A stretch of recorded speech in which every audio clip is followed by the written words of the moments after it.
Bonjour à tous et à toutes, je vous souhaite un bienvenue sur ma page AI Informel. Donc aujourd'hui, on fait une nouvelle vidéo en française. Normalement, je fais des vidéos en allemand. Aujourd'hui, j'aimerais bien introduire un nouveau thème qui est très important, que j'aimerais bien aussi expliquer pour les gens qui parlent que français. C'est vraiment une crypto-monnaie qui est très intéressant, mais aujourd'hui, on va parler du DeFi, donc la DeFi Chain, la blockchain DeFi Chain, qui sont déduits du Bitcoin.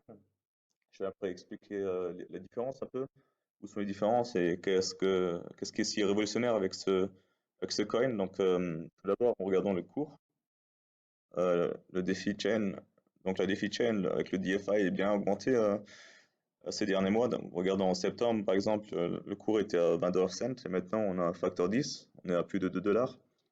Et donc, si vous êtes intéressé par cette crypto-monnaie, regardez, c'est la page www.defichain.com. Donc ici, tout est expliqué. C'est vraiment un projet open source où tout le monde peut contribuer avec ses idées. Le code est aussi disponible sur GitHub. Et donc, si vous êtes intéressé, programmeur, donc, vous pouvez aussi assister pour changer la blockchain du DeFi. Donc, pourquoi je parle de ce DeFi aujourd'hui, qui est très intéressant? Tout d'abord, je vais expliquer un peu la différence, un peu les termes les plus importants. Donc, tout d'abord, on parle du proof of work. Donc, en français, traduit mot à mot, c'est dire la preuve de travail. Donc, ce système de blockchain est bien connu parmi vous. C'est surtout le Bitcoin qui prend le plus grand proof of work. Donc, on donne sa puissance du PC pour trouver des nouveaux blogs. Et tous les 10 minutes, un blog à 6,25 Bitcoin est trouvé. Et tous les 4 ans, le revenu des nouveaux Bitcoins est divisé par 2. Et donc, le deuxième proof of work system, c'est Ethereum. Et ici, il faut préciser qu'on parle du Ethereum 1.0. Je vais expliquer ça après. Et le second processus, c'est le proof of stake. Donc, la preuve d'enjeu.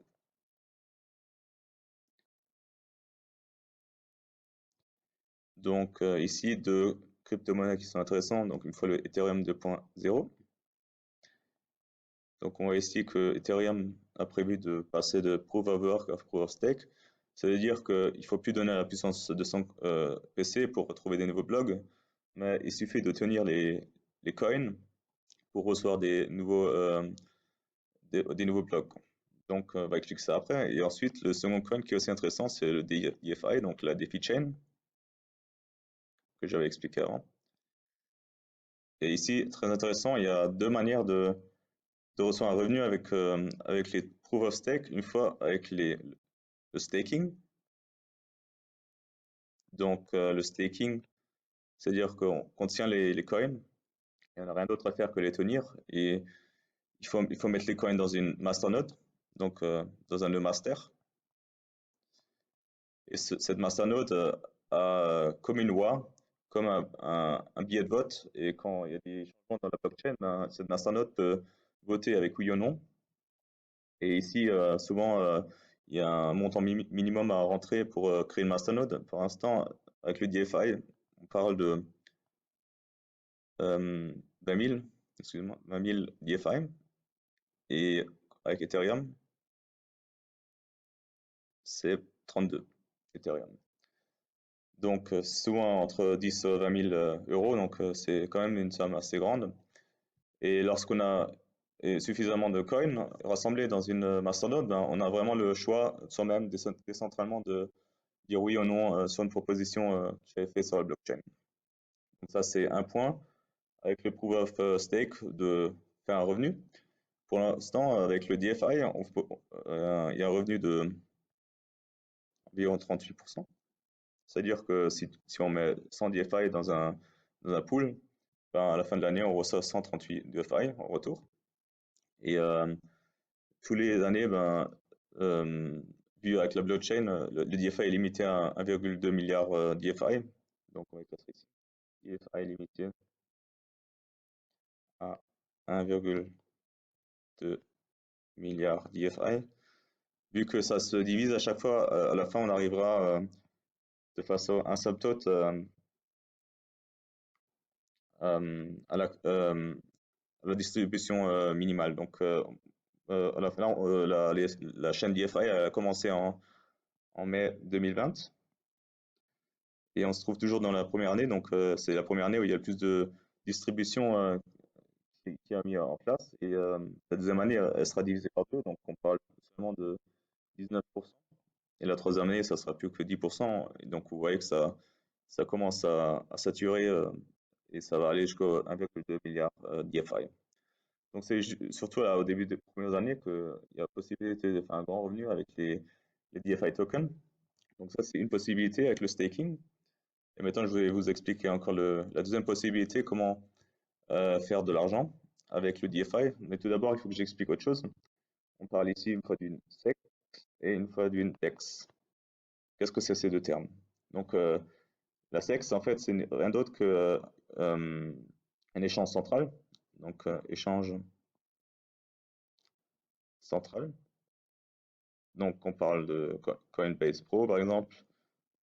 On passe d'un coin à l'autre. Donc, c'est vraiment le trade, donc le changement d'un coin à l'autre, ou Binance, ou bien Bitrex. Donc, c'est les grands échanges qu'on connaît. Et ensuite, à côté des SEC, il y a les DEX. Les DEX, c'est rien d'autre que euh, des bourses décentrales. C'est-à-dire qu'il n'y a pas d'échangeur commun. Et donc l'avantage ici, c'est qu'il n'y a pas de carnet d'ordre et que c'est que toutes les personnes qui possèdent deux coins différents peuvent rajouter ici des coins pour remplir le pool de liquidité. Donc ici, on parle d'un pool de liquidité et on peut en profiter en faisant du liquidity mining. Je vais expliquer ça. Donc le liquidity mining, le principe est le suivant. Rajoute deux coins, deux crypto-monnaies. Par exemple, Bitcoin, DFI, Ethereum, DFI, ou USD Tether, DFI. Donc, vous voyez que c'est toujours couplé au DFI. Et là, il y a des revenus momentants qui sont dans les ordres de 200%. Vous allez me dire que ouais, c'est beaucoup. C'est-à-dire que si je rentre un Bitcoin, je reçois mes revenus en DFI à la fin de l'année et j'ai 3 fois plus qu'avant. Donc, il y a quelques risques, il faut faire attention. C'est-à-dire que, par exemple, le Bitcoin monte peut-être sur l'année de 200%. Et on va dire que le DFI monte, par exemple, de 10 000%, ce qui est peut-être pas vraiment réalistique, mais on va dire que c'est un petit exemple un peu extrême. Donc, si ça arrive, il y a un petit décalage dans le euh, niveau de la rentrée de liquidité, parce qu'il faut toujours rentrer la même somme en Bitcoin et la même somme en DFI selon dollar, c'est-à-dire qu'il faut rentrer par exemple 1000 dollars en Bitcoin avec 1000 dollars en DFI. Et donc, durant l'année, il est possible que le DFI gagne en valeur. Et donc, il y a une inégalité, on va dire. Et à la fin, on a peut-être moins de DFI qu'on le veut. C'est-à-dire, si on met le DFI, si on croit que le DFI va monter beaucoup cette année, il est mieux de mettre le DFI directement dans le staking, où on reçoit moins de revenus, mais on est sûr que quand il y a le DFI. Tandis que si on met tout l'argent dans le liquidity mining, on a des revenus qui sont plus de 200%. Mais la problématique est aussi que DeFi monte beaucoup dans le cours par rapport à un autre coin, ben, la quantité de DeFi va descendre parce que la somme qu'on investit va de plus en plus aller vers le côté du Bitcoin ou Ethereum ou Tether. J'espère que c'est un peu compréhensible. Et donc là, ici, c'est un peu la problématique qui est plus importante. Et puis la seconde problématique, c'est que plus d'argent rentre dans le pool de liquidité, moins on sera revenu. Euh, Moins on reçoit le revenu, c'est-à-dire que momentan, on a 70 millions de dollars qui sont fixés dans le liquidity mining. Et si par exemple, jusqu'à la fin de l'année, on parle de 1 milliard de dollars qui sont rentrés dans le liquidity mining, donc ça va plus être 200%, ça va être dans l'ordre des 80%. qui est toujours bien, mais on va dire que le revenu va descendre. Et donc ça, c'est un truc qui est assez intéressant. Donc pour en résumer, il y a deux possibilités de faire du profit avec le DFI pour le moment, donc avec du staking, 38% jusqu'en été, après ça descend 19%, ou avec le liquidity mining pour l'instant à 200%. Donc les revenus sont toujours donnés en DFI. On reçoit aussi une petite, petite récompense pour le Bitcoin, mais elle est vraiment petite comparée à la revenu en DFI. Mais ce qu'il faut savoir, c'est que ces DFI gagnent de plus en plus en valeur. C'est-à-dire que si on a trop d'argent dans le liquidity mining et que l'inégalité est trop grande, ben, on perd des DFI alors que euh, ça va aller dans le côté du Bitcoin. C'est-à-dire on gagne en Bitcoin, on perd en DFI. Mais si on avait tenu le DFI en staking, on aurait plus d'argent parce qu'en dollars, le DFI est monté plus qu'avec le revenu du liquidity mining. Donc ça, c'est important de savoir. Et donc, ce qu'il faut savoir, c'est que le DFI donne 200, donc 200 DFI euh, sont distribués tous les 37 secondes donc par blog.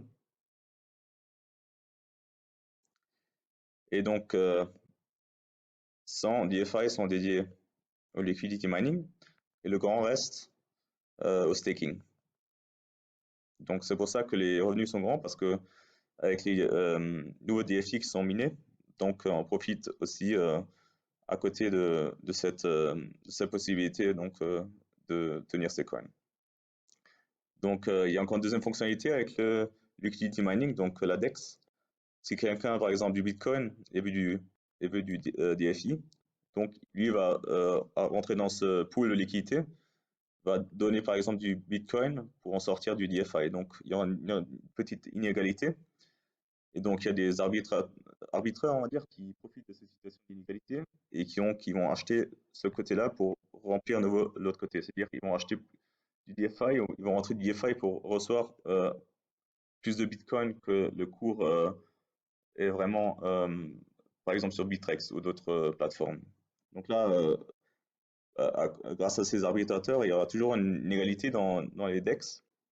Et ce qui est très important à savoir ici, il ne faut pas avoir de confiance dans des bourses centralisées. Donc, on peut vraiment acheter des autres coins sans rentrer dans des bourses qui sont centralisées. Il faut donner la carte d'identité, etc. Donc, c'est assez intéressant.